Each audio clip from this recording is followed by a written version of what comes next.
华加沙台风侵袭台东南回地区，风雨交加。凌晨，达人乡的安硕村有10户的民宅被突然刮起了强风，吹掀了屋顶。被吹掀之后，民众是一夜不能安宁。白天随着台风远离，台东县的风雨减弱，南回公路预警封闭的道路一早也陆续的开放。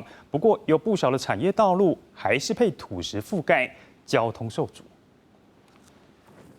达人乡安硕村复兴路这一整排房子的铁皮屋顶都被吹掀开来。民众说，当时还下着大雨，家具和衣服都泡水，一早天亮才能整理家园。居民说，凌晨1点多，突然刮起一阵怪风，屋顶就被掀开来，有10户都是同样的情况。可是对接的房子却好好的。由于达人乡7月曾经发生龙卷风，居民猜测这次可能又是龙卷风造成他们的房子受损。 风一进来就一刹那就这样子把那个房子屋顶都掀开了，玻璃一直震动啊，有起风了，挡住都挡不住。受到惊吓的还有金峰乡嘉兰村和太马里乡香兰村的居民。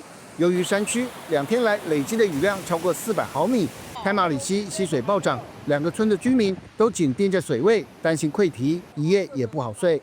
到 这个湾区的关系那个河水很容易往这边冲。昨天那边那个提往那个路淹水现在有冲掉，它这边有带出去的。目前台东县仍下起阵阵大雨，不过南回公路22号晚间预警性封闭的金轮大桥和部分管制路段，23号已经开放，但还是要提醒用路人小心开车。另外，台东市的海滨公园，由于海浪把大石头和大木头带上陆地。 也呼吁民众暂时不要靠近。公视新闻张明哲台东报道。